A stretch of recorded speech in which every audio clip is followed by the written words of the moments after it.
Mic 1, torn 2, it's time to get into it. The signal's on, we're live and you already knew it. Got your headphones ready, speakers on blast. This ain't no fake news, this a show that's built to last. The full Concunity X-Fest Show. Yeah, with A-Train and Spurg, let's show. Yeah, with A-Train and Spurg, let's go. A show for the fans, by the fans, you know the deal. What's up, everybody? No A-Train tonight because, I don't know, he has some kind of assignment that he wants to do. You guys all know who I am. I am the loud mouth of the world of the UFL. Hell, spring football in general. But I do have a special guest tonight that might actually bring some insight. And just because I have a special guest and who he was a fan of, I am actually rocking his old team shirt right here, the Houston Roughnecks. It is the one and the only, the Mr. KJ. Sir, how are you? Good evening, sir. Thank you so much for the opportunity to join you on this illustrious platform. You call this show illustrious? What is wrong with you? I'm just trying to be gracious. I don't know. Is that what it is? You're trying to be gracious? Don't be I'm gracious. trying to be a good PC guest. So This show is not gracious at all or illustrious at all. Come on. I mean, hell, it's hosted by me and Arlington. Okay, unapologetic. Is that a better word? We'll go with there that. you go. Arlington is gracious. Me, not so much. But anyways, thank you for joining me. KJ, we have some big, exciting news. The uniforms are finally revealed. Revealed tonight. Or over the past couple of days, they have been revealed, right? That is true, yep. And we're going to break them down on how they look. So, would you like me to read Arlington's list to you first? Feel free. I don't think I've seen one from him. I probably missed his post, so I would be. No, we haven't put it out yet. We were going to do it on the show, but then again, okay, he just did his thing. Yes, right? let me hear what Big A-Train's got us for grades. So, how do you want to do it? Do you want to go from bottom up or always? Yeah. Okay. Start at the bottom, go to the top. Yeah. I'll start with you first. Arlington. Number 8 is the Birmingham Stallions. Not surprising. Not surprising. I don't agree with him. I don't either. I have a spot where I have Birmingham, but it's not in the number 8 spot. Now, who is your number 8? My number 8 was Orlando. You know what? See? Okay, why was it Orlando? So it's all compounded, I would say this, but starting with the helmets, I felt like theirs was the least dynamic in design and almost color clashing in a sense, because they're the prominent colors in their logo are purple and orange. Right. And they had this, I don't even know if it was initially confusing to tell in some of the release images, because I know a lot of people were like screenshotting that video clip snippet that they had of some of the helmets, because some were like actual photos, some were clippets from a video reel that was very fast. Theirs to me at one point looked black. It might be like a dark purple hue. Regardless, it was just very plain. I think it almost had like a matte finish to it. It just didn't look good to me. And then compounded when they released the uniforms, and the predominant color on the home uniform is not orange, not purple, but black. Correct. And this is, especially compounding coming after Houston, it was just like, that's a miss to me, bro. Like there's too many elements I could critique on that uniform holistically. Okay, now here's where I'll agree with you on this. I do have Orlando at number 8, but I do have it for another reason. It's the logo, the full logo being the purple and the orange. I love that. But I was also a fan of another team that we had here that was called, what's up, AP?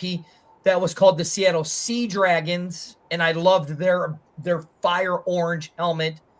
And actually, we have somebody from Seattle sitting backstage. I don't know if he wants to come on. He can just shake his head.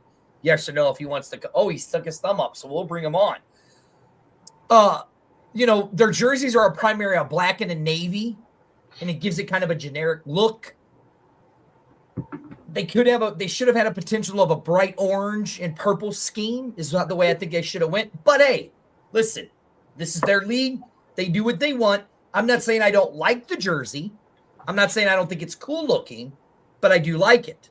Now, KJ, there's a lot of us in this world of spring football that know a certain individual. This man has probably traveled more miles than anybody in the world for UFL games, right? And he is riding high off of his team winning the big game. And that is the one and the only, the mayor of the UFL. Good evening, gentlemen. How are you, sir? Oh, as you said, I'm riding high. I know. And loving the fact that Orlando is not orange-based, which opens the door to me for the 2028 return of the Sea Dragons. There you go. Now, Mayor, we're talking about the top jerseys and where they rank at. What is your number 8? Because I know you've paid attention to this. So who is your number 8? My number 8 actually is the Battlehawks, because I do not like the new wing on the helmet in relation to the rest of the logoing. I think that's a huge disconnect. I don't have them graded that low, but I echo your sentiment, Mr. Mayor. You are spot on with that evaluation. Okay. KJ has the Storm. Arlington has Columbus or Birmingham, right? Which we knew that was going to happen. Wow, man. Well, I think we're going to have an argument here, fellas, later on in this show when I tell you guys where I put the Battlehawks. I'm just going to tell you, we might have an argument. I think a lot of people in St. Louis might actually be happy with me for a change. That's all I'm saying with the Battlehawks. That's all I'm saying. All right, number 7. Mayor, will go with you. Oh, then I go with the garnet-colored Boise uniforms that have the word Birmingham on the away team. You realize that Idaho, Penn State, and garnet is their official state color. Wait, what? No, really? Is it? And if you'll listen to Rapoli and company, they just even the head coach refers to it not as maroon, but as garnet. That is true. He does. He does. You are absolutely right, Mayor. And I did catch that. All right, KJ, for you, you're number 17. Or do you want me to do Arlington since he's not here? Whatever order, doesn't matter. I'll Arlington is Dallas. That's his number 7. KJ, you're number 7. Oh, look.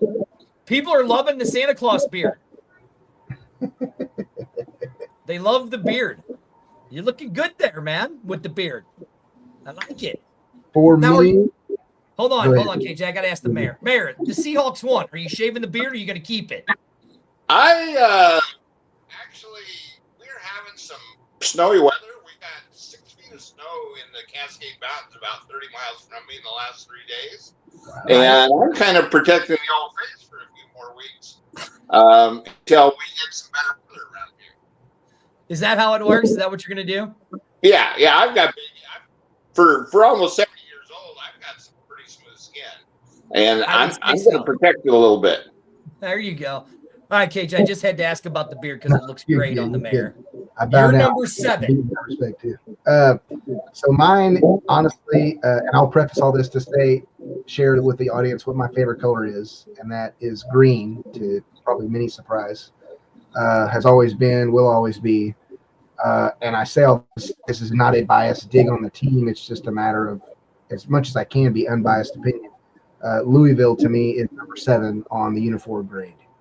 I do like the color scheme. I just kind of echo Spurge's sentiment with his number 8. I actually do like their uniforms. I think the diamond design on the side and everything is actually pretty good.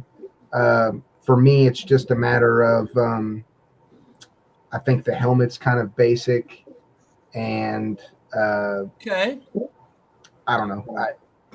That one, I guess I struggled with my bottom 4, to be honest, and these are very, very close grades, guys. Honestly, like there's little things you change 1 or 2 uniforms, and I think the entire scale flip flops or really get scrambled because it's just everybody's got their own perception and point of view on things. So I agree with you on that. Now, see, for me, Louisville's a little higher. I have Louisville a little higher. So I'm going to go with my number. Are we on 7? Yes, we're on 7. I'm going with the Renegades. As much as I love the Renegades, as much as I love Dallas, I'm going with the Renegades as being my number 7. And the Black Hat, it's back. I love it. I love the Bandit. But the all-black helmet, I'm not a fan of. I mean, it looks mean, but I'm not a fan of it, right? They're still staying with their primary blues. They haven't really changed it up much, right? So it still feels the same to me. But with you changing up the helmet and changing up the logo, I think they could have done some more. So I think they missed the mark there. Right. Not saying I don't like it. Again, I do like it. I've always loved the Renegade Bandit logo. Right, That's always been one of my favorite logos. But I think they just missed the mark on some of the stuff that how they did it. That's all I'm saying. Well, you've got to take into account they're moving into Toyota Stadium now. That is true. And the black helmet will actually contrast with the seats in Toyota Stadium, whereas the previous blue might have a tendency to disappear. That is true. You got good points. You bring up good points there. I do agree. I mean, KJ, your 7's a little rough for me. That's all I'm saying. It's a little rough for me. You know what I mean?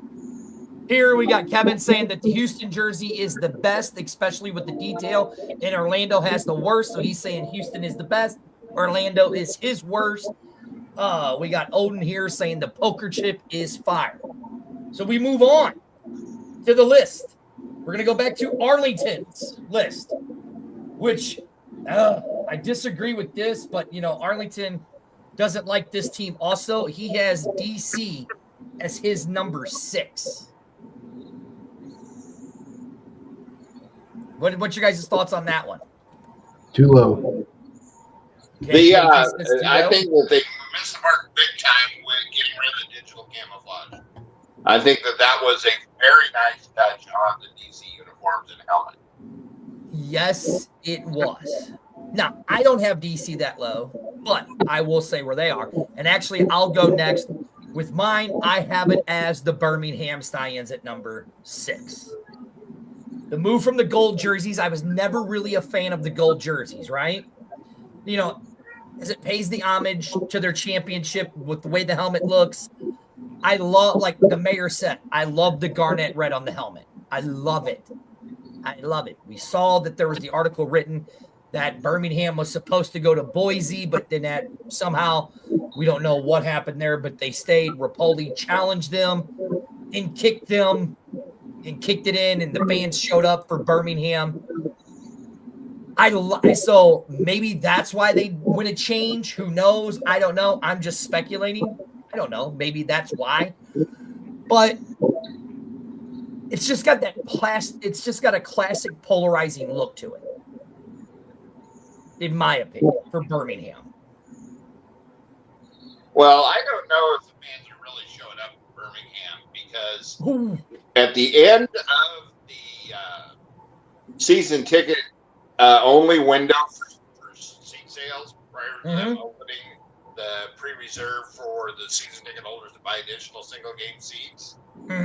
My 2 seats are the only 2 that were sold in that entire end zone, closest to Southern Kitchen and Texas State Brazil. That main entrance, I can't remember what the name of the cross street is, but I had the only 2 seats that they sold in that entire 6-section end zone. Now they've opened the entire end zone for single game sales, so they'll get some in there. But when you're talking several hundred seats, and I own the only 2 of them, that's an issue in my world. I mean, listen, you're a guy that's traveled. You got season tickets to every single stadium in every single game. So if you wanted to, you could go to all 43 games, because you might be the only person I know that has season tickets to every single team. Yeah, I can't make 43 back to back on Saturday or Sunday. And Right. the aircraft just don't manipulate that fast. Even private aircraft can't make it. Right. Yeah. All right, KJ. So the mayor has. Who did you have again? Who did you have? Oh, you had Birmingham, right? Is that who you had? No. Number 6. Who was your number 6? That was yours, wasn't it, Spurg? Who's your number 6, Mayor? I really got to go Louisville because I just think it's Guardians Orlando 2.0. I don't think that they were really creative and changing up the color combination. Mm-hmm. So I'm not a fan of recycling previous franchise colors unless it's the same name. Okay. That's a good point. Makes very good sense. I get it. KJ, your number 6. Who is that? My number 6 is St. Louis. Oh, man. You're really going to make some Battlehawk fans mad. I mean, everybody knows I'm already an STL hater, so I'll just fully embrace the hate. That aside, I'll say this is going to apply to this team and Arlington when they get to them in my grade. Spoiler alert, they're next. But these two teams, in my opinion, missed the mark in the most simple fix but paramount way, in that personally for me, between Dallas and Arlington, they're for me, one of the most important things in a uniform is uniformity throughout. Your entire holistic, if you will, color coordination, how the helmet goes with the jersey, how the jersey goes with the pants, et cetera, et cetera. While I love Arlington's helmet, I don't think it goes well with their uniform very much at all. And on the flip side, while I love, and very much like most of all what the Battlehawks did, especially their shoulder patch, similar to Houston's, they did a local touch, a nod to the arch on there with the team's logo included. Very, very cool touch. They kept the kind of militaristic battle style block numbering and detailing in there. But to me, the contrast between the helmet and the uniform sticks out so much, it's an eyesore. And to me, this is the literal worst helmet they've had in the 4+ years of existence. Who, the Battlehawks? They've been around since 2019. Yeah, I say 4 because they've only played technically those number of seasons since we had a year or two off there. But, I get you. Anyways, yeah, for that reason, that's why I agree with that was just due to the lack of kind of cohesion, if you will, between the helmet and the uniform. Okay. I think the side logo, while I still like the wings, they're just so thin and tiny compared to how they've been designed in the past. It doesn't cover near enough of the helmet. And you and I talked offline earlier. Like I can respect having a silver band in the center if it's a nod to the arch. Like makes total sense. But since the entire thing is like this two-tone gray, and the main home uniform is like all blue with very, very minor, if any, gray in it, it just doesn't blend well at all. So for me, that's kind of the reason for the grade. Okay. All right. And here Sabrina says that, let's see, put some fans up there. Sabrina says that she wants the 2020 helmet back. Kevin says here, I've seen better high school uniforms on high school teams. Okay. Yeah, I will contest a little bit against Kevin's initial comment that he put before that, was saying all the uniforms are very basic. There are some that are, and I won't contest that. But I would highly encourage Kevin to show me half of the NFL that has the level of dynamic design in their side band pants, secondary accent logos on the shoulder pads like UFL does. They don't have that. So, I mean, while you can call them basic, and to some degree probably from an economic standpoint they still made a genuine effort to like incorporate unique design elements in at least half the league's uniforms, maybe not all of them. But at least half the league's uniforms. And for those, I would say I wouldn't throw those in the basic bucket. Just my opinion. So. All right. Mayor, would you like to comment on that, or? No, I believe that there are two types of uniform. There's simple and straight, and there's complex. I mean, the other thing I keep hearing everybody yelling about is the noble. But they can't think back to 2023 when we had U.S. Army, which was even a taller patch in the same location. Yep. So, if you want to get something interesting, like I to say like about 18 years ago when the Cincinnati Bengals had the fine tiger stripes on their side of their pants and had some nice trim on their Those were uniform. slick. And then they, brought out the tiger stripe helmet for the first time. That's one thing, but like just to reinforce what he said, just a modernization or a fresh touch to the Battlehawks uniform. Mm-hmm. They missed the mark with that new helmet. All right, so we are going art. So okay, now we are at number 5. Is that right? Correct. Right. Okay. So right now, Mayor, from your top to bottom, you have the Battlehawks at number 8, Birmingham at number 7, the Kings at number 6. Who is your number 5? I have to go with DC just because, again, I think they downgraded coming off the digital camouflage to just the red and white look. Okay. KJ, we know who your number 5 is because you said it, Dallas, right? Correct. So we have Arlington at number 5. His number 5 is Houston. I don't agree. I don't agree with that one, but that's where he's got it. For me, I'm going to go with the Mayor, and I am going to put DC at number 5. I hate, in my opinion, the best helmet that they had in the UFL last year was the DC helmet. I'm not a fan of red. Everybody knows that I'm not a fan of red at all. But their digital camo helmet, I seen it live. Hell, Mayor, we saw it live in Vegas. And seeing it live in Vegas, up close and personal, it looks even 100 times better. And when it started that downpour of rain, yes, just absolutely illuminated. Exactly. So I'm very upset that they got rid of the digital helmet for DC. I'm very upset with that. But hey, again, this ain't my league. We're just fans. Yeah. You can just, throw our displeasure out there. That's all. It's not saying I don't like the DC uniforms.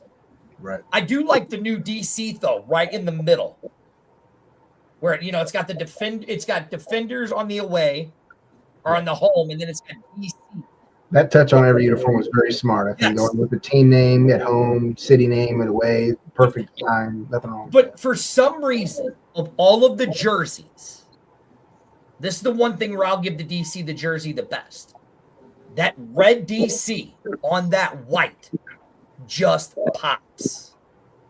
To me, that emblem right there in the middle of the chest where it just says DC looks the best of all of the jerseys. Of that whole middle part logo, To me, that one just pops the best for some reason. I don't know why.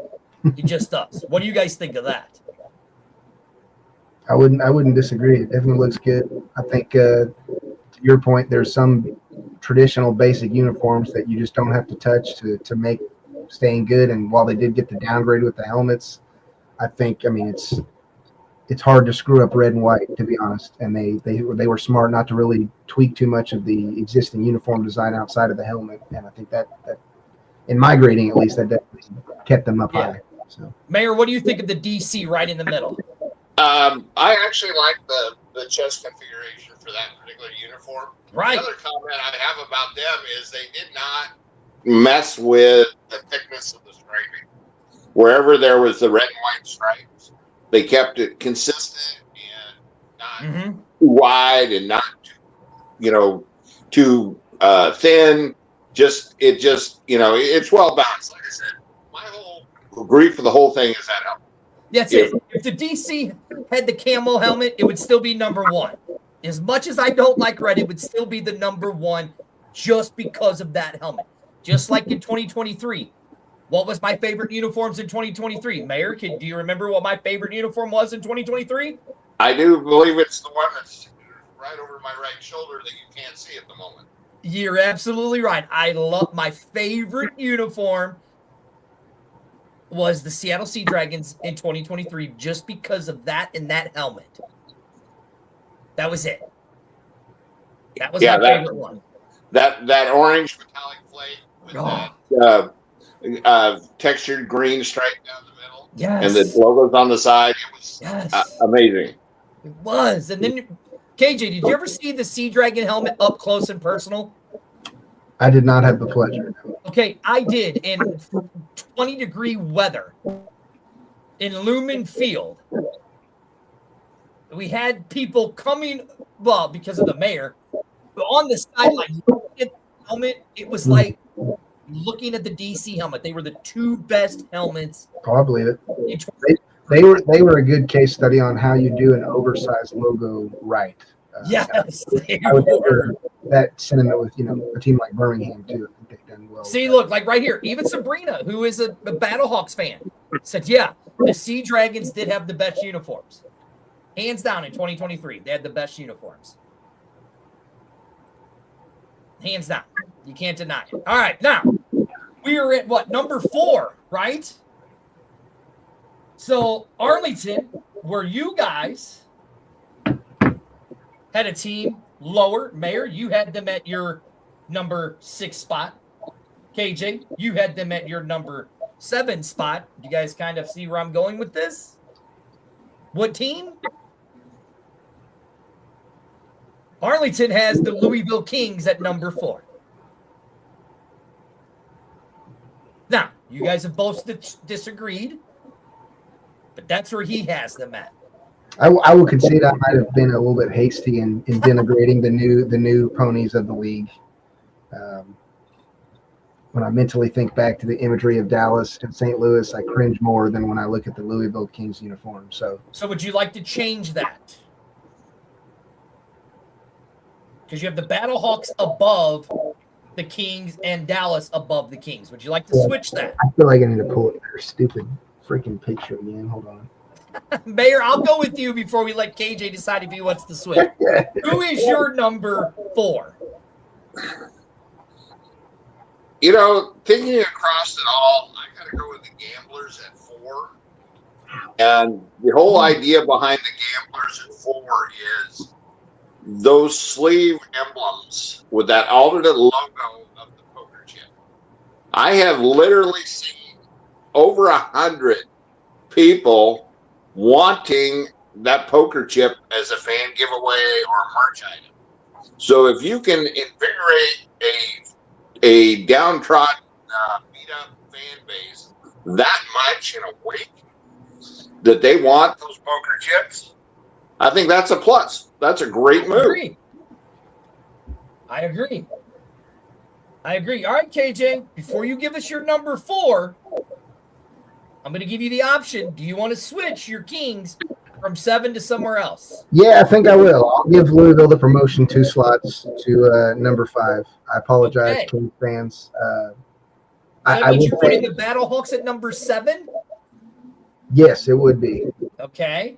And I will preface that to concede again. I like the main uniforms. It's the helmet is too much of an eyesore, and you lack extreme amounts of uniformity. To preface my moving up to Louisville, I'll say I'm not a huge fan of the away jerseys in terms of going with the gray color palette tone. But I mean, compared to a team like Dallas, where they've got some weird offshoot gray blue color, it's not even white for their aways. I throw up and gag more in my mouth looking at that than I do at Louisville. So, okay. Now, who is your number 4? My number 4 is Birmingham. Ooh, you're going Beeham. Okay, why is that? I am. It's funny how like the Stallions fans hate Houston more than we hate them, but then I love their uniform more than their own fan base does. It's hilarious.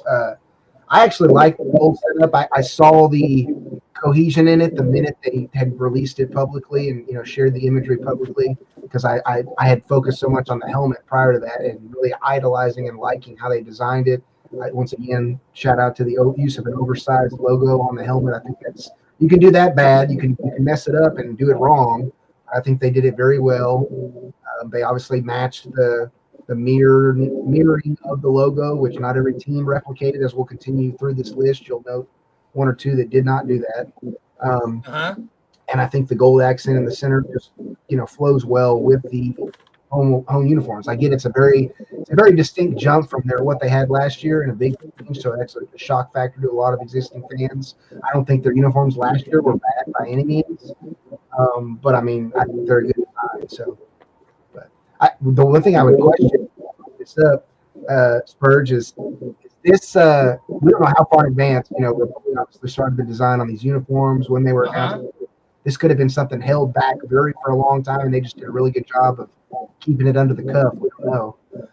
But since we know the fallout stuff from Idaho and what have you, is this like another on top of all the others he's done all offseason jab at the Birmingham fan base to go, look, here's the danger carrot, and if you don't deliver, this is where your team's potentially going. Are you speaking? Are you speaking on a conspiracy? Maybe. I mean, are you doing a Spurge speculation? Yeah, I mean, I wouldn't put anything past Mr. Rapoli at this point. So, Mayor, what's your thoughts on what he just said? A Spurge speculation. Well, I've been there all along. I think that Birmingham having a team this year is a contingency.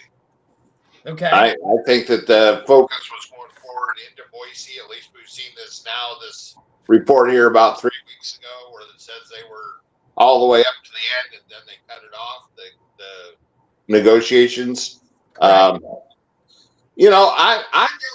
begrudge the Birmingham fans of having a team.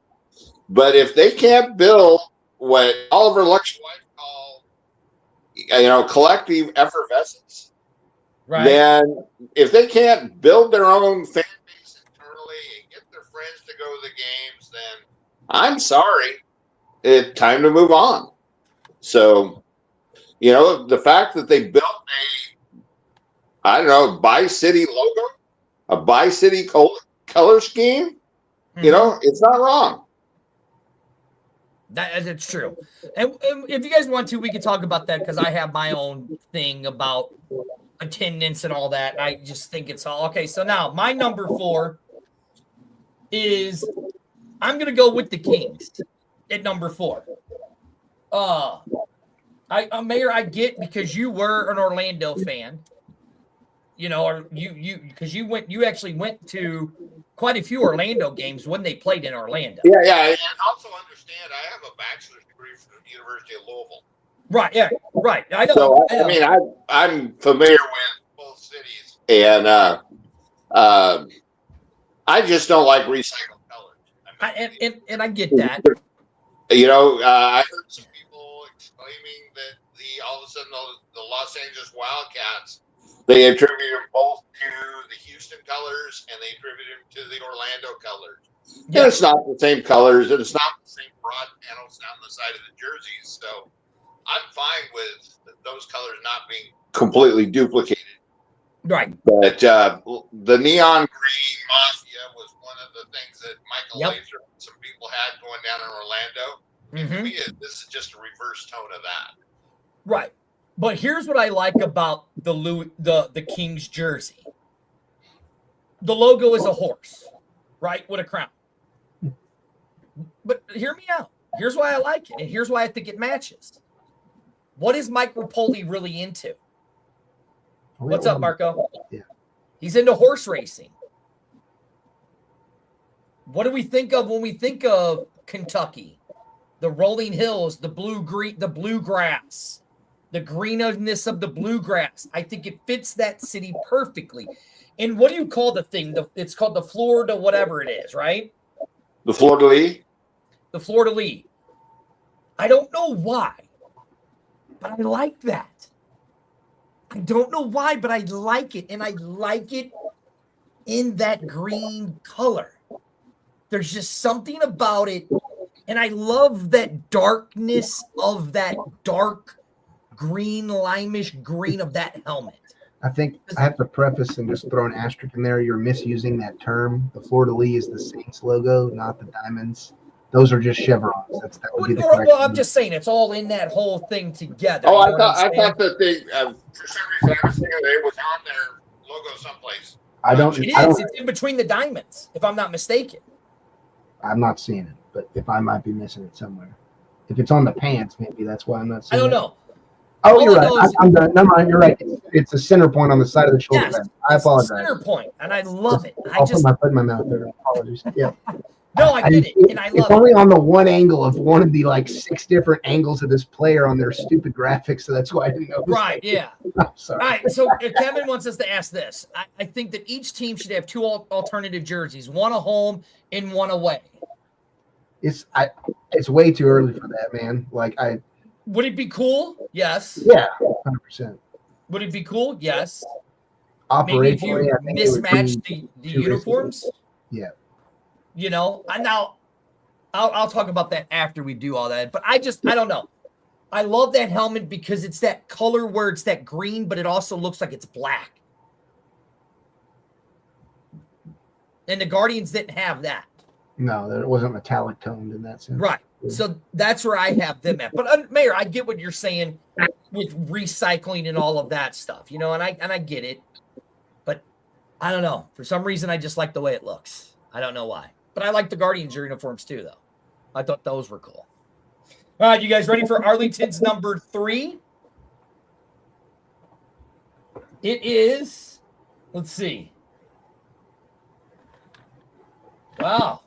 It's KJ in mine's number 8.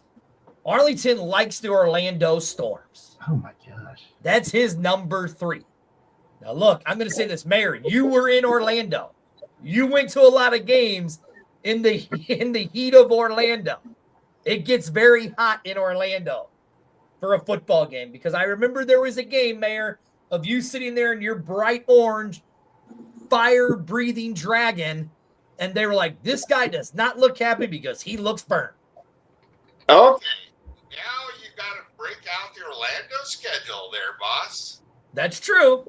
No, I mean, seriously. Seriously. I mean, They have 4 night home games beginning at 7 or 8 p.m. that is true. And the earliest game they have is a 4 o'clock home game on May 14th, I believe. That is true.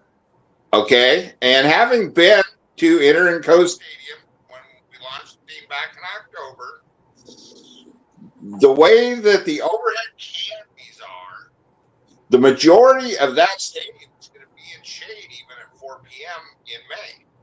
That is true. So, you know, everybody's saying, oh, black and Florida. It's not really an issue when you're playing all late games. So I'm looking at it. Week 1, week 2, 7 o'clock games, Central Time. Week 5 against the Battlehawks, 6 o'clock on a Saturday. Week 6 is a Sunday, and that is a 3 o'clock game. We go to week 9 on a Friday. They have a 7 o'clock game. But they are playing in the Eastern time zone, so you got to add that hour back in. Right, yeah, I'm just going by my time. Yeah, right. But I'm talking about sun position is what I'm getting at. Right, yeah. So I get it. I understand. That's I don't know why they went that way. Yeah, that's a weak argument. I'll just say to be respectful. Have you been to Orlando at a football game? It's hot. No, I'm not disagreeing there. I'm saying from the whole like, well, they have all evening games, so it's not a big deal thing. It's like that's true for this season. Every team, the expectancy is they're going to last. They're not going to have night games every year, all year. You know what I mean? Like that's just not a real expectation. Okay, you do understand that Mr. Rapoli lives just blocks from the stadium, right? That is, quote, his homer team. Well, then, I mean, he should be even more cognizant of player safety if you want to get technical. And that's a horrible color choice for a team that plays in the Gulf where it's sweltering heat, stupid, crazy high humidity.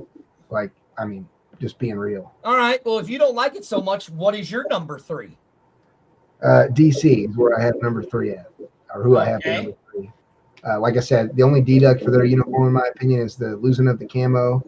And not every team's going to have the luxury to have that type of design anyways, so I can't really dock them that much for it, even though it was, to your point, I don't disagree with you, Spurge, like a great aesthetic feature that they had last season and really made them stand out uniquely. Right. The only thing that I think really is not, I forget what's on their shoulders, but I guess they have like elements of the city flag or whatever I think people have noted about. with the star and the stripe configuration. Uh-huh. So, I mean, maybe that's what's there. For me, I don't know if that's the most significant, like, I don't know, local aesthetic feature that you could put on a uniform to give credence to where the team's from and playing. Right. So that would be the one thing I would argue you could, theoretically improve on, especially being in the capital. There's a lot of different symbolism you could utilize there. But that aside, like I said, I think I just really like that's a uniform done basic and well, and Correct. can't hate on that. All right, Mayor, who is your number 3? I believe I still have Dallas available, don't I, on my list? You still have a what? Dallas? You actually still do have Dallas available on your Yeah, I list. would put Dallas at 3. And just because it's quite the swing away from what it used to be. Whether it was the Dallas Renegades in 2020 or the Arlington Renegades in 23, 24, and 25, you gotta keep a little bit of continuity along the way. And that's why I dropped it to the 3 position. I got you. What is up, Quincy? Jersey, Kevin says right here, how is 2 too early? Right now, the uniforms are basic because the uniform is a solid color and for home and away. I think they should have alternate unis with light colored tops and dark colored bottoms or vice versa. Look, I'd be okay with that. I think if you... I'm not against them adding it at some point in the future, Kevin. I think my point is that it's added an unnecessary overhead. Let's be real. This is year 1 for Mike Rapoli in the UFL. This isn't year 3 like we're used to as fans. This is a new league, operationally, cohesively, in every kind of fine-tuned point you want to get at.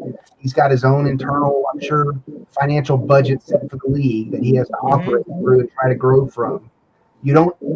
It's the same thing for why he probably didn't keep the camo on the DC helmets.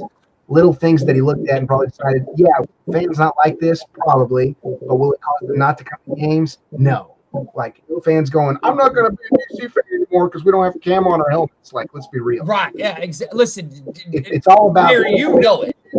Player growth, revenue growth.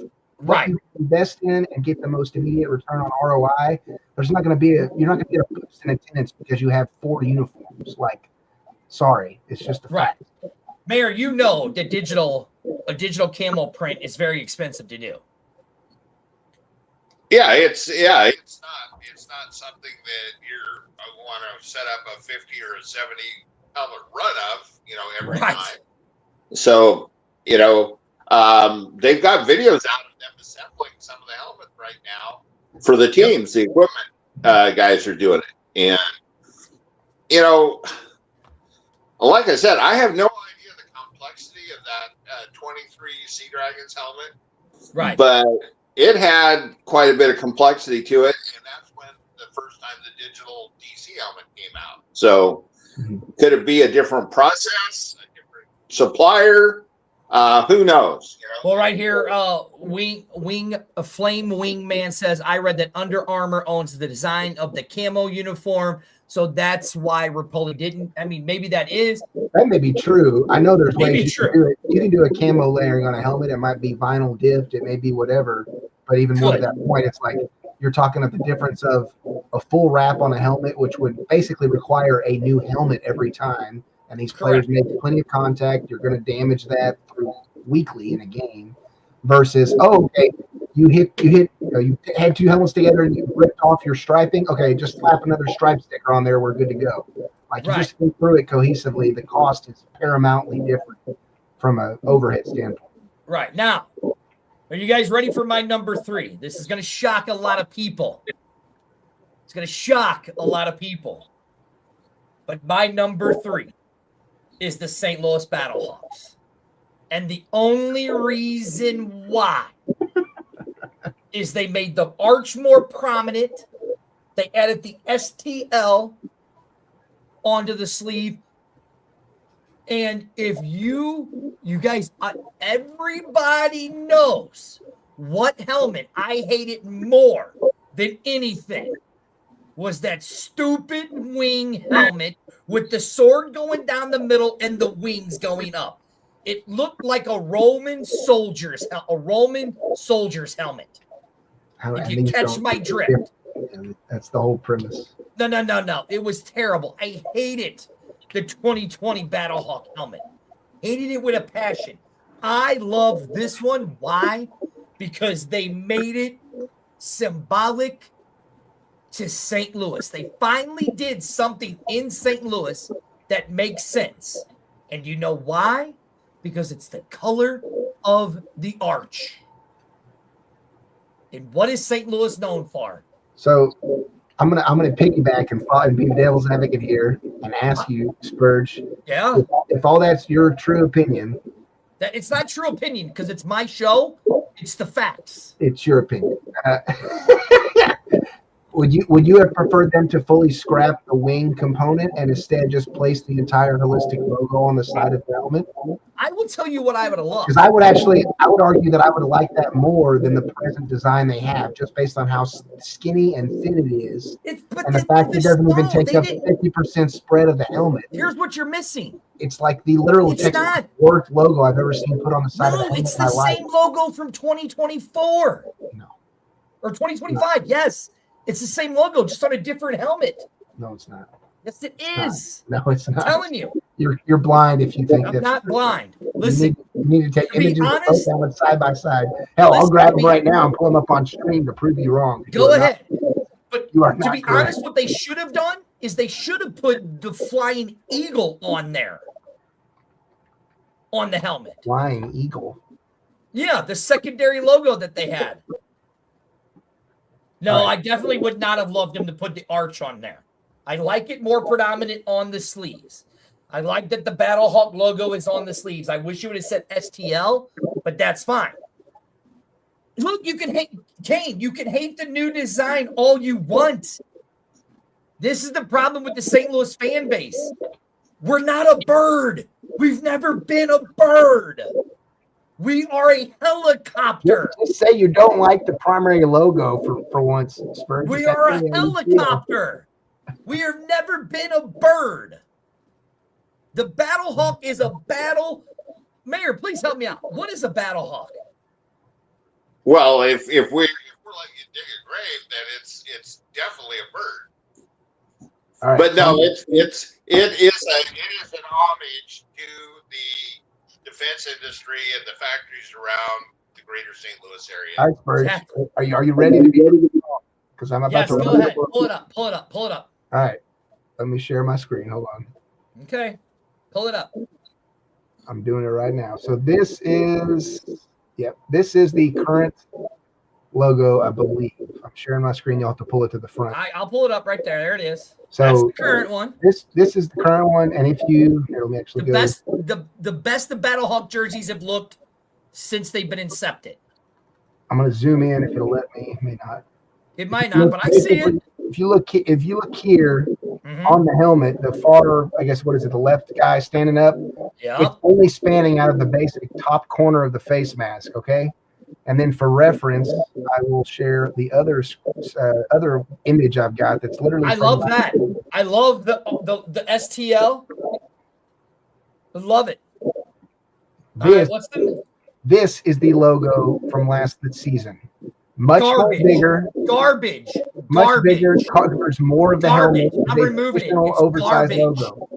Garbage. You don't like the logo. Just say it. No, that's not the thing. It I love this. You don't want it on the helmet at all.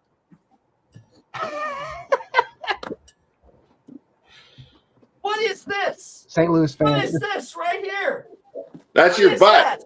That's you tattooing the logo on your leg. That's why I asked you the point blank question, which you have failed to even still answer, is would you have preferred them to put the entire logo on the side of the helmet instead of just the one accent? No, I love the new helmet. I honestly love the new helmet. Better than any of the ones they've had in the past. I don't know what cheap grass you're letting your husband smoke over there, Amanda, but you need to consult someone immediately. I love the new helmet.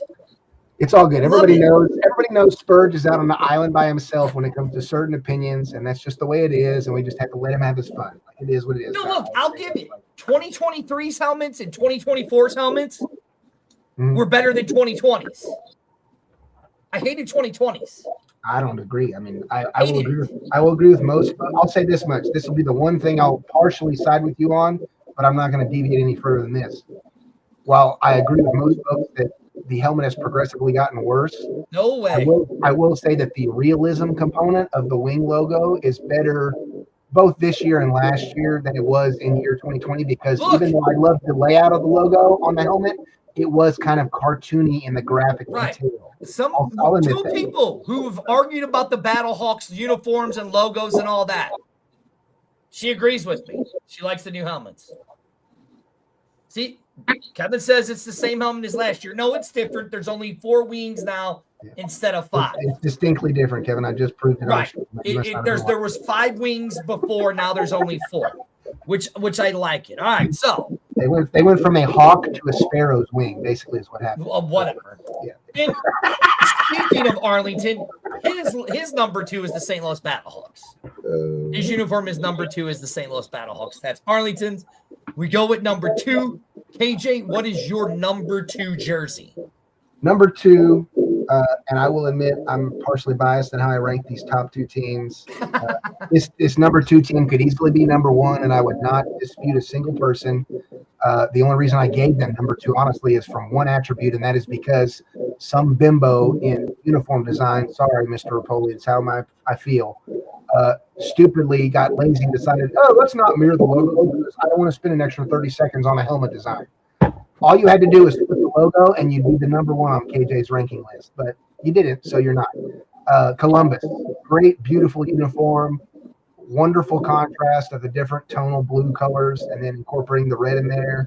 Just flows very nicely. The helmet looks good on both home and away uniforms, even being the kind of monochromatic, setup what they did with matching tops and bottoms on the uniforms, which I know some people aren't a fan of. I can completely respect that. Great overall design. It's just all they had to do is mirror the logo and it'd be perfect, but it's not. So it's number 2. Mayor, before you go, I'm going to agree with KJ that I do love number 2. My number 2 is the Columbus Aviators because it out of all of the jerseys, out of all of them, besides my number 1, that navy in powder blue pants and the clean, crisp look of it will look incredibly sharp in Aviators in the old historic Columbus Crew Stadium. It'll absolutely look incredible in that stadium. I'm going to channel my inner Picard. Okay. I concur.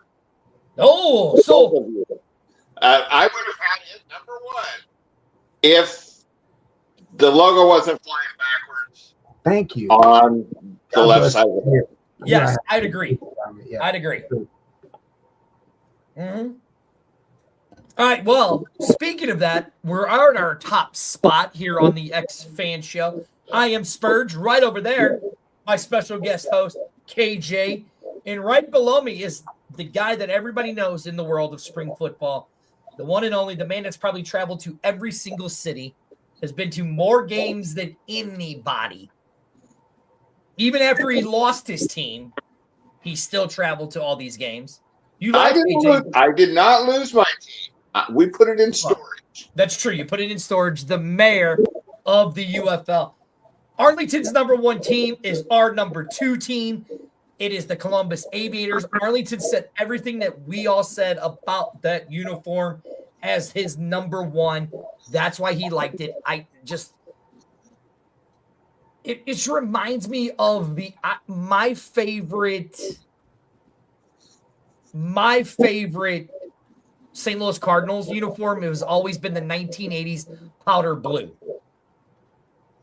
And that's what I like about that helmet, is that powder blue about the Columbus. And that's why Arlington likes it. So that's his number 1. All right, Mayor. We're going to go with your number 1. And I think we all know who it is. You got the list. You know what's left. Why do you have the Orlando Storms as the number 1 uniform? Yeah. Because, 1, it did not distract over the Sea Dragons. It did not go bold orange. Okay. Okay. And It did not go bold purple because that is one purple stadium in there. It is. If you wanted to lose your receivers in that stadium, you would put on purple uniforms.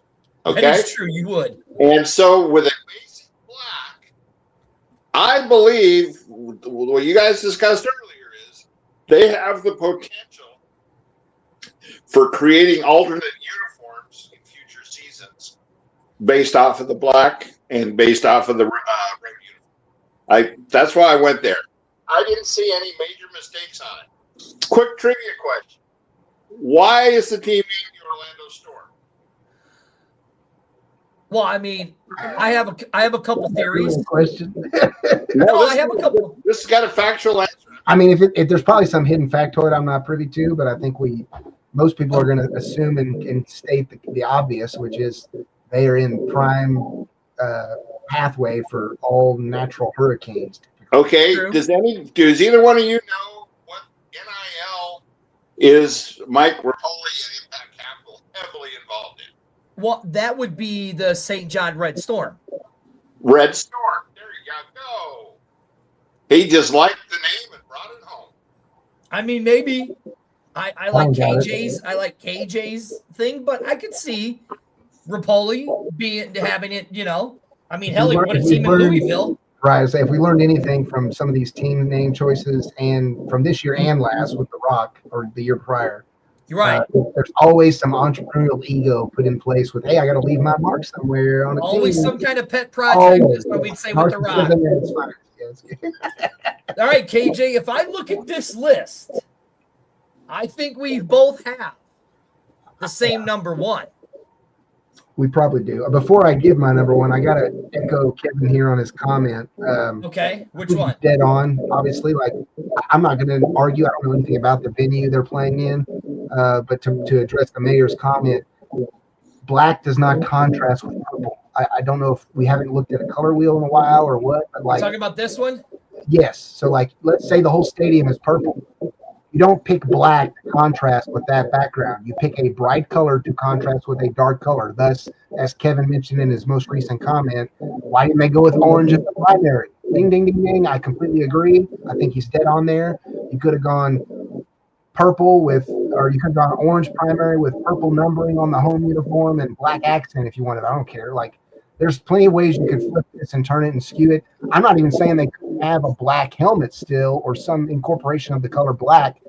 And I would agree that it's an alternate uniform. To your point, Mayor, these blacks would be great. I just don't think as your base, alpha, whatever you call it, status uniform, you go with black. It's horrible. It's honestly, it's too much of the same color in the league. I, for one, am going to be my counterpart, Brett, from the Bottom Line podcast, and plenty of other people have voiced how we look back at leagues like the AAF from 2019 and even to some points the XFL version in 2020 to know that the diversity in uniform design and color palette in general was almost some of basically the most well balanced we've had in the entirety of the history of spring football. This doesn't do that justice in echoing that sentiment because it's essentially your third team that has a black component in their color scheme. It's overkill. Look, I'm going to listen. So as we do this, I pull this up right here. And as we see, this is from the Orlando's website. That's an awful lot of purple. And I think I kind of agree that if these were purple uniforms, that would be a little confusing. Especially at night. I don't disagree, but that's the whole point. You have two colors in every team's color scheme for a reason. You don't listen, maybe they should have went with the purple for the away jerseys and the black for the home jerseys. I don't know. But I could see the mayor's argument. They play on the field, not on the stands. I guess that's the only thing I would say. Listen, we've heard over the years where we've seen where they do whiteouts or greenouts in Seattle, and the opposing team's like, oh my God, I can't see where my guy's at or whatever. You know what I'm saying? I mean, we've seen that happen before. You know what I mean? Sure. Huh? I'm just saying, I could see the argument that the mayor makes. that purple would kind of be a pain in the ass to look at. Yeah, no, the argument on its surface isn't bad. I just think the result that came about from said argument is what's at fault. So, okay. All right. Now, number one, I know I'm biased. It is what it is. I don't have a jersey because they haven't made them yet. But I'm rocking my black UH jersey to represent the number one, and that is yours truly, Houston Gamblers. Great uniform design, and I'm saying all this from the standpoint, as most people know, I was very transparent about this during the offseason. I'm not a fan of the rebranding. Still, at a foundational level, just is my honest opinion. I don't think they ever should have changed it. As most people know, anybody under 40 really doesn't know the USFL history, so going with the Gamblers, something that has no true cultural or historic connection to the local city and geographic area. It is what it is, but I'll get off that soapbox. These uniforms are great. The black design with the yellow accent and the red incorporated is very well balanced. I like the new logo, even over the old one, honestly. And they did a great job of incorporating poker-themed or casino-themed components within the secondary patch on the shoulders and the pattern striping on the buttons. So, as we know, we take this name off right here. We see who my number one team is right here, the Houston Gamblers. If I'm not mistaken, I went to a few Memphis games, and all I heard were from the Memphis fans. I wish this was like the old 80s USFL where they had 30, 40,000 in showboat stadiums, right? Here's the one thing we can say about Texas. Texas is a very rich football city or state, right? Believe it or not, I think it is smart for them to do the rebranding that they did, to change this name to, hear me out, to change this name back to the Gamblers. To me, it is the undisputed winner of all the rebrands, even of the Columbus, who were the Panthers, Louisville, who were the Showboats, and Orlando, who was the Brahmas. They are hands down the best. The all black, the chip, everything. I mean, like the mayor said earlier when he had it at number 6.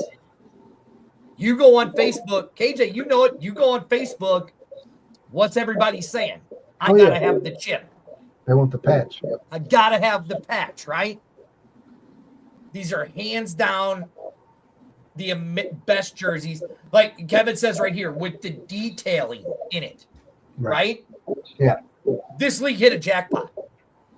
And let's not get it twisted. What is Texas known for? Possibly one of the greatest poker games of all time, called what?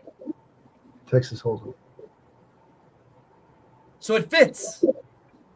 I think the Houston jerseys are hands down the best jerseys that are out there. That's just me. I don't disagree. But you're biased. I'm not. That is true. Well, the thing that you guys might want to note is, what are the two colors besides black on the jerseys? Yellow and red. Yellow and red. And what is Shell Energy's logo? Yellow and red. They're maybe building a long-term relationship with Shell Energy by doing that. I personally agree with KJ that, I made my money in the oil field services industry out of Houston. And I know a lot of people dumped on the Roughnecks name, but there is a lot of personal and family wealth in all of Texas based off the oil field. Yes. So I'm the same thing. I wish that we still had the dripping oil in the numbers on the jerseys. Right. But if they need to rebrand and get rid of Rice Stadium and get rid of DDCU, then let's go ahead and refresh it and have a fresh new start at Shell Energy. Right. So I'm torn both ways. I like the tradition of the Roughnecks, but I see the vision for the future with Shell Energy and the new coloring. Right. Now, the other thing that I like, the pants going down the side. What are those? Are those like little spades? I believe, yeah, it's either just spades or it's actually more. It may be more than one suit. I want to say. Maybe more. I'm looking at it. I can't really tell by the picture what it is. Yeah, it's not super. It's It was not referred super to as clean. spades by one of the official team people, whether it was Sumlin or somebody talking about spades. Right, yeah. See, like right here. It fits. It only fits because they're going with the casino theme, but it's crazy to think that the gambler's nickname is based off old cowboys from back in the day. You're right, it is. I don't know what it is about that uniform. It just looks good. But hell, I was partial to the Roughnecks uniform too because I thought they looked great. I mean, Yep. I think they knocked it out of all of the jerseys. And if you do a complete rebrand, they knocked it out of the park with Houston. Agreed.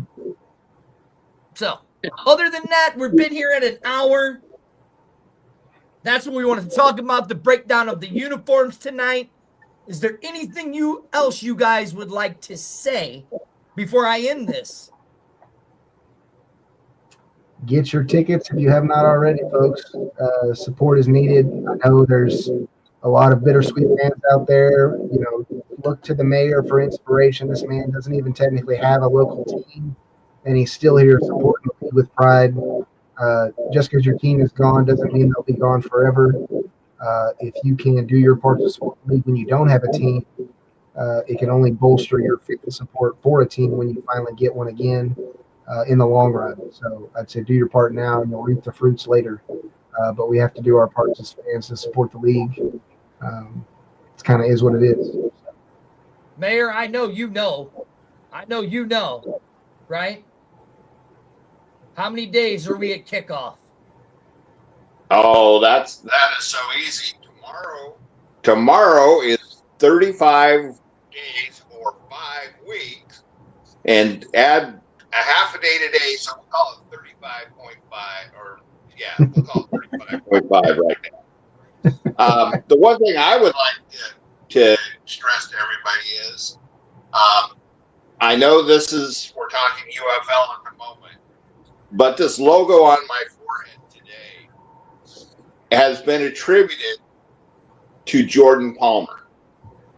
I don't know if you folks were aware of that, but during some time period recently, Jordan Palmer and Sam Darnold spent a whole bunch of time together, and all those misses that were going for turnovers and interceptions was a mechanics issue. It was reported, at least in our media. I don't know if it come out nationwide, but that's why he went from having the highest turnover ratio in the regular season to the only non-turnover perfect postseason in history. Yep. And all the quarterbacks have been all week long in Arlington with one Jordan Palmer for the UFL. So I believe that we are going to have some very competitive quarterback play across all 8 teams this coming season. I think that, back in the year when Danucci played 23, they had Jordan Palmer coming in and work with all the quarterbacks, and we had some really good numbers back then. So if you're thinking that the play is going to be, blah or meh this year, they're putting the money in the investment. They're getting the right people there, and show up, buy your tickets, and see what the quarterbacks do this year. And Mayor, what will you be wearing to the games? You can go and meet the mayor and get your picture with the mayor. What are you going to be wearing? You can be wearing that. You're going to be wearing that burnt orange. Switch. Go ahead. We're going to do this. We're going to let the mayor get off for a minute. They're all looking at We're going full stovepipe this year. That's perfect. And the home team is on Velcro. Oh, that's cool. Nice. You need to So where trademark do we that. open this year? We open in Louisville on the 27th. So That is true. he's mounted on there. And You might be onto something there, man. And since since the Sea Dragons have not been duplicated jersey-wise, Right. Good chance that I have that official team issue 23 Sea Dragons jersey. There's a good chance it's going to be broke out for several games this year. There you go. So, guys, if you go to the games, as you can see where the mayor is going, March 27th at 8 o'clock Eastern Daylight Savings Time, find the mayor. He'll be more than – just don't irritate the guy. When the game is on, I'm going to give you guys a word of advice if you want to meet the mayor. Only bother him before the game and after the game. Do not bother him during the game. I'm there for the football. and Saturday, I catch a quick flight over to St. Louis for the 28th. And then after the game on the 28th, I catch a quick flight to Orlando. So that opening weekend, I won't hit the Texas game, but I will hit the Louisville, St. Louis, and then Orlando games to open the season. All right, now I want to ask you guys. I'm gonna end the show on this one right here. Do you guys think we will get a February start again next season? I don't know if we'll get all the way to February, but I would concede that I think Rapoli's been fairly consistent with doing things he says he's going to do. And while I may not like everything he does, the earlier start is definitely one I support. I think logistically, you can't guarantee that it will be in February. He can say it'll be earlier and even be pushed up within the month of March potentially. But there's no guarantee we get the February start date that we had back in like the 2020 year of XFL. Mayor, Mayor, you know my opinion on this. Well, I have over the last 3 weeks, I've completely reversed my stand on Friday after Super Bowl because I was originally scheduled to go to 4 of the fan rallies, and as weather started shutting down, not only airlines but also the fan rallies, they were getting moved all over the calendar. Mm-hmm. And if we think about it, next year the Super Bowl is February 14th, Sunday. It's the latest possible Super Bowl that they could have, with the way the calendar rotates, one day each year. Sure. I think that Friday, February 20th, based off the weather conditions like we're experiencing right now in the West, the high winds that are going through the plains, I think it would be a mistake to come all the way to the week after Super Bowl. I truly believe that we should just pull back about 3 weeks to the second weekend in March, just because people don't want to go start their season in Columbus with their butts froze to an aluminum bench. I have been to a DC game when it snowed. Right. So again, I think pulling back 3 weeks makes sense. Mike Rapoli was quoted in the last couple days of saying that he's looking at the season and how to adjust it. But well, that the was feedback just today. That was just today in a St. Louis interview that he said it, because Kevin just put it up. He said that he wants the season to start early. Finish your point, and then I'll go on with mine. Well, I'm just saying this. The weather's proved this that it does not want us starting, the week after Super Bowl. It's just saying that we want to build fans. We don't want to discourage fans. And a lot of people, been warm and toasty around the fire at home, don't want to go out and get drizzle or snow on them or freezing, conditions. Like I said, I'd be happy with pulling back 3 weeks to the second weekend in March. Here is why I will tell you that it won't happen. I'm sorry I'm boring you. I'm sorry we're boring you, KJ. Oh, I'm not bored. Here's why I tell you it won't happen. There's this other little bitty league that's called the NFL. And if I'm not mistaken, their collective bargaining agreement is getting ready to expire in the next couple of years. So they're already starting to do the talks, and NFL owners at this winter meetings are going to say, we want to go to an 18th game and they're going to want them to play every team play an international game with their bye after the international game. So when does that push the Super Bowl to? No, their second bye. Their second bye, correct. Their second bye. Regardless, to his point, they're adding a week to the season in theory. So I see. Correct. So where does the Super Bowl finally end up at? Oops. The third or fourth weekend in February. President's Day weekend, because that's what they wanted for years. Now, there is no way they're going to move this season up just because of that right there. We saw that in March Madness back in 2020, in 2023 when we started in February. We saw that March Madness destroyed the UFL in ratings. Right. Destroyed them. You can say what you want.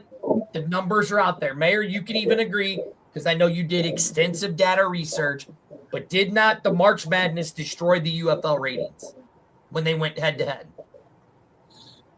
Let's put it this way. When they went head-to-head and the USFL was playing in their April start, the first 6 weeks of the USFL, which was, I believe at that time, was like 10 weeks after Super Bowl, Yes. was the most density of attendance and TV viewership was starting in that time period. So Yep. the farther you set back the Super Bowl, the less attendance and less viewership you're getting, whether it's across cable or broadcast here. So that's the reason why I don't think they should move it back, because it will go right up. It won't give these players, if this is the league where they're wanting to move players forward, you're not going to give them enough time to be able to play in this league